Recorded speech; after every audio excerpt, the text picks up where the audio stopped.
Hi, and welcome to Wrong Way.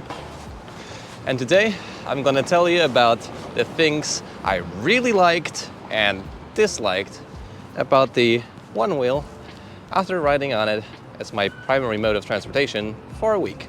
So let me tell you more about it.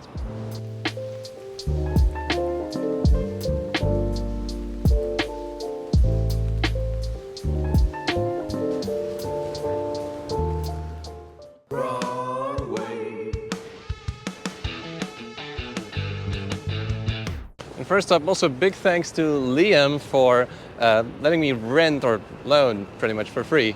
Well, actually for free. This OneWheel XR for the week. I didn't have any personal EUCs to use at that time, nor any PEVs for testing. So amazing thanks to you, Liam. Anyways, this is also not the newest of the OneWheel family. This OneWheel already has its years. Now we have the Pine X and the OneWheel GT.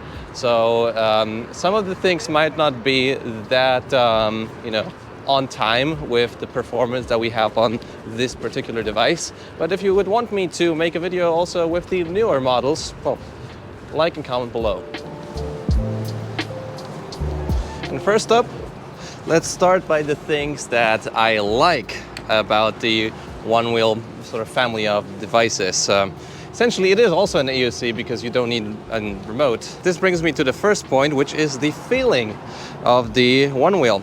Now, I tested a OneWheel already a couple years ago, and back then, this was essentially the first OneWheel device that I've ever tried. So I didn't have that much experience in how to, navigate on such a vehicle, which is just self-balancing. But now with the experience I have from EUCs, I gotta say that I like riding this thing a lot more.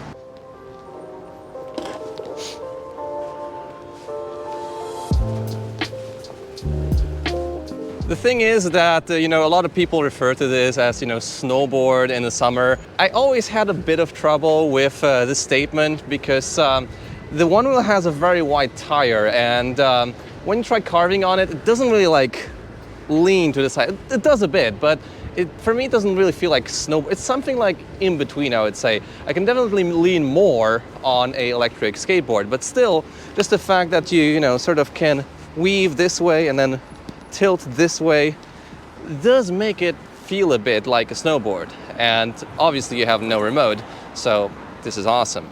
So I really like this feeling. I really like turning on it. I like that I can stand like this and I don't need to just get off from the OneWheel, although sometimes it's a bit difficult.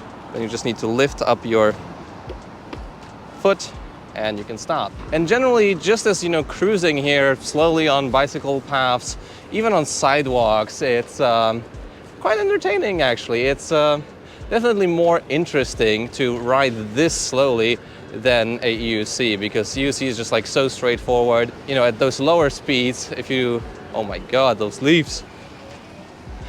I think the OneWheel actually can be more fun. I didn't expect that I would say that.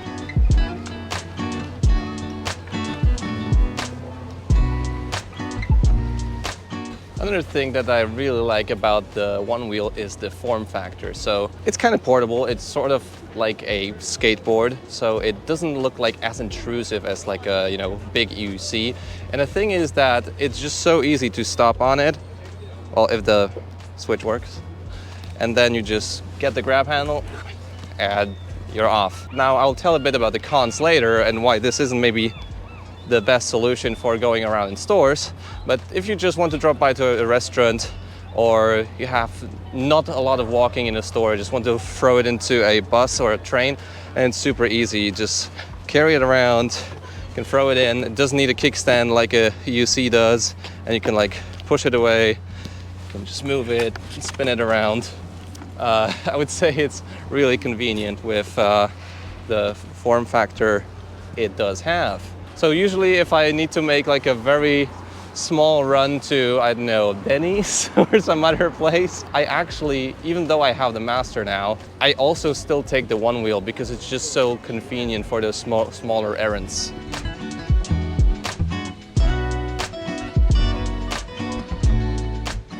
And another thing that I really like about the one wheel is that in general this thing, this chunky wheel and chunky board does inspire a lot more confidence in me about its quality and its features. Now, I am not a one wheel pro in any way, so I don't know the ins and outs of future motion, and I'm sure the comment section can help you out with that a lot more, or other channels, but it just doesn't feel plasticky. It doesn't feel cheap. It's simple, it seems rugged, and I know for a fact from Liam that this board, it has been through a lot, and it still works. It has 4,000 kilometers on the clock, probably quite a bit of various experiences, and it's still fine. Yeah, let me know in the comments if you have similar experiences with the one wheel.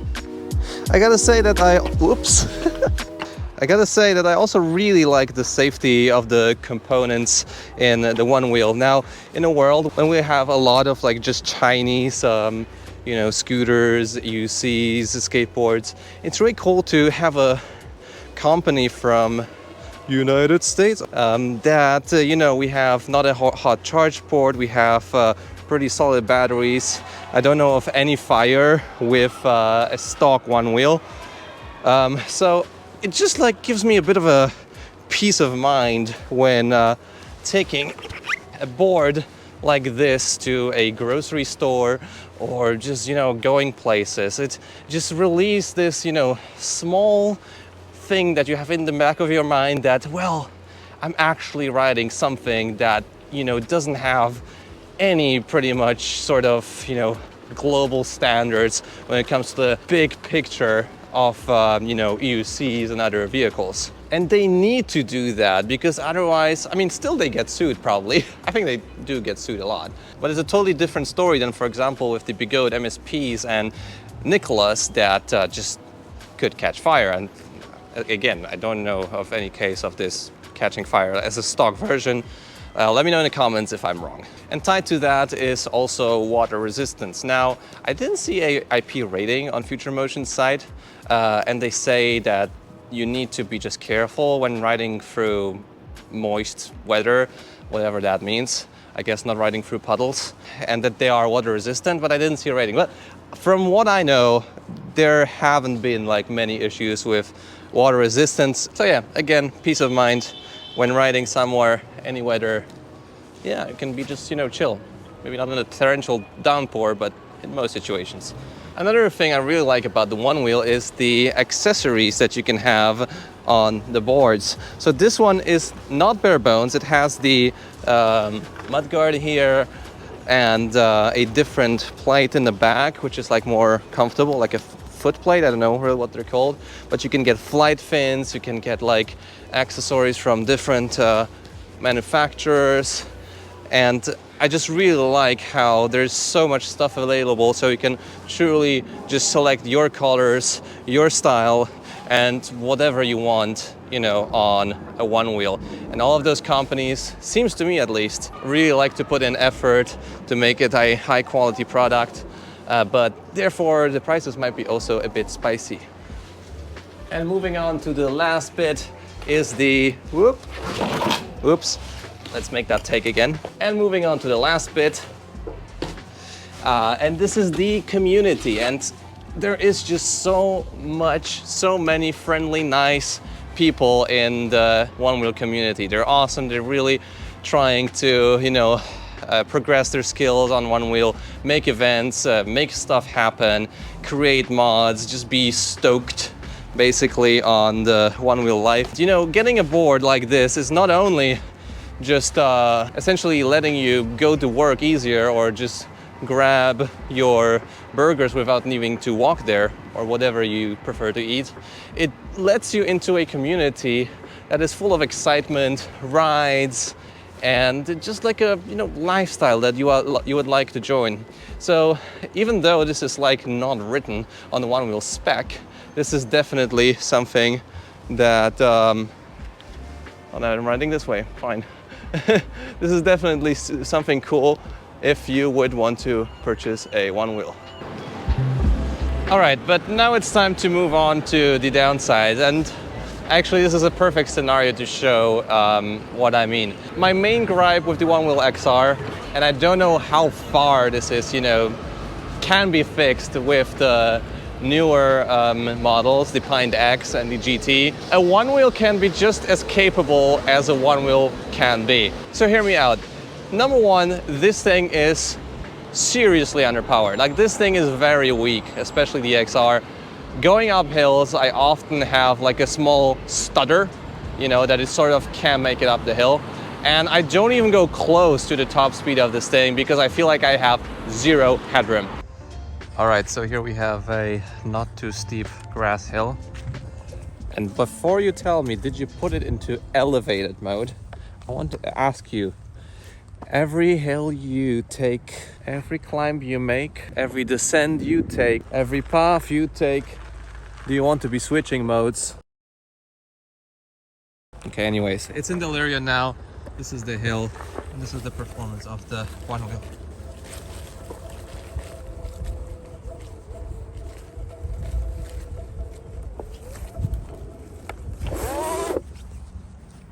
Like, my point is that this is nothing to an EUC. So yeah, you can do off-road, like maybe some, you know, usual paths and stuff, but nothing really serious in my opinion with the XR anyways.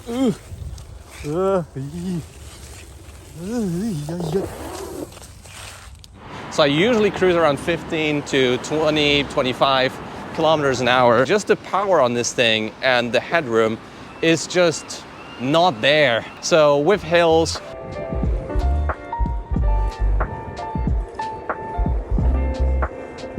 with braking, with, you know, strong acceleration,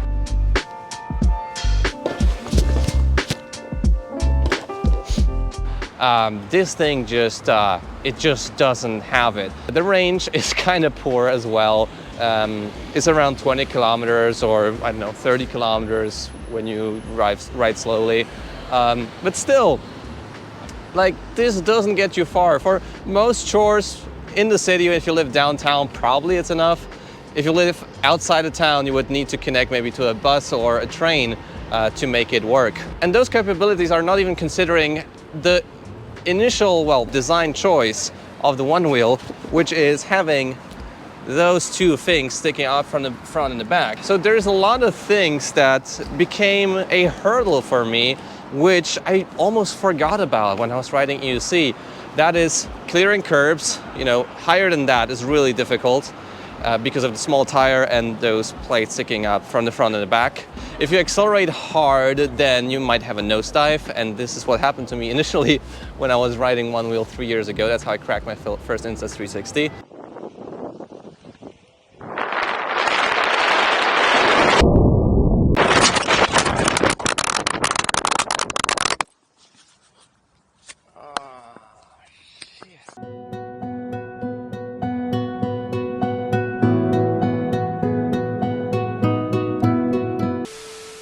Now, of course, it is your fault that you overpower it, but at the same time, the construction of it and the power, get some headphones, should prevent you from even being able to do that. Hills become a problem, and then there is also all of the trouble that comes from riding a one-wheeled vehicle that has a small tire that comes from a go-kart. So, you know, it's cool that you can sort of stand on one place, but then dropping from a curb, can I even do it here? Probably not. Ooh, is tough. And it has a lot of train tracking. So if you don't know what train tracking is or tram tracking, it constantly forces you to go one or the other way. You sort of need to be really careful that you don't go like too much left or to the right.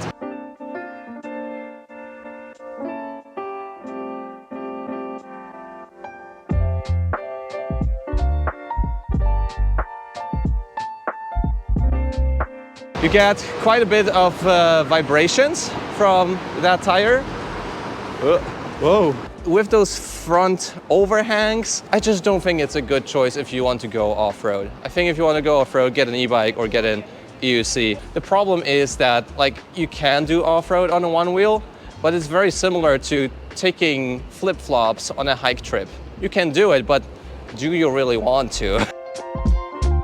The problem is that it's easy to hit something with the front. You can't really go uphill. If there is a bump, it's easy to fall. And the same thing is if you don't notice a bump in the road, it's way, way easier in my eyes to fall than on an EUC. Like look at this. Ugh. It just forces you to the other way. And then in combination with the lack of power, small tire, bump, yeah. Sometimes I was really, really scared and was very close to a fall. Now you can always mitigate this by, you know, better riding, but there's only as much as you can do. Okay, this was a long point. Let's get to the next one. Another gripe I have with the one wheel is the practicality that, well, I'm sort of used to from EUC. And what I mean by that is that I don't have a trolley handle. And the problem is if I go to a store and I want to just, you know, walk around and take my sweet time selecting stuff, it's just a hassle to just carry this thing everywhere. Now it's a bit easier to leave it at, you know, the security or the cashier because it's just so inconspicuous, or you can just put it into a shopping cart. It's just not as practical as an EUC. And then there is the price. And while there are now cheaper options available from one wheel, like the Pint X, it's still a pricey product. Now, you know, everything sort of has its own worth, and I know that stuff can be more expensive, less expensive, but with just all of the options in the EUC territory that come from China and that keep getting better and better, it's a tough sell just to have a product that has such, objectively speaking, pretty weak performance and low range. Whilst you can get something with a lot more performance and a lot more range in the EUC department. And when it comes to the accessories that I talked about earlier, I like that they're there, but I think that some things that just should be stock on the one wheels, like for example the mudguard or the thing for the charge board. I've been also told by Liam that the stock float plate, no, I don't know the name, sorry. Plate here on the bottom was super uncomfy. So just to have a bit more refined stuff out of the box would be great. Well, the lights are also, I mean, it's great that there are lights, but they're also not that powerful. So even if you're purchasing a board right now new, you still need a bit of accessories to make this thing work. And then there's the servicing.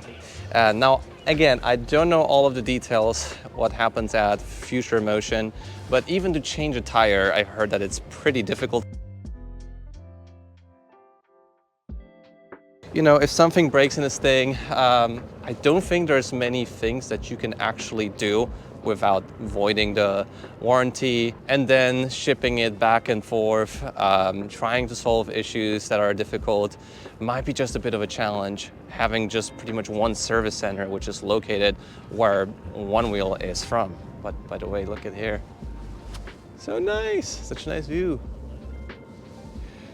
So this is again a point that you guys in the comments can tell me more about. I'm not that strong in the one wheel community, so yeah, hit it up in the comments. Anyways, those were the points, what I like and what I dislike. Oh, there's no exit here, okay. And about the one wheel, certainly the One Wheel Plus XR. In conclusion, actually I would love to have a thing like that. It's super fun. It's nice to just, you know, like a boulevard stroller. I like the feeling a lot. And for short rides, I would say like 5 to 10 kilometers max for me. With the experience I had, it's okay, but I wouldn't use it as something to go further off-road. It's really for me just like a boulevard cruiser or something that I would take for very short distances. I like the feel a lot. I like the, you know, different experience I get than I get from EUC. I like the sideways stance, but it also has its downsides. Like if you want to look left now, you have to really turn around to the other side. But you can look back without problems. So yeah, that's that. I'd love to have one once again, but every time I had money, I would just buy an EUC because I would just have so much more performance for the price. But maybe the day will come. And if you have I don't know, $2 grand to spare, then yeah, get a one wheel. I think it's kind of fun. So with that said, this is the end of this short Jimmy Chang, or wait, freshly charged style episode. And if you're still here, leave a like on the video, subscribe to see more content like this. I'll see you in the next video. See you soon.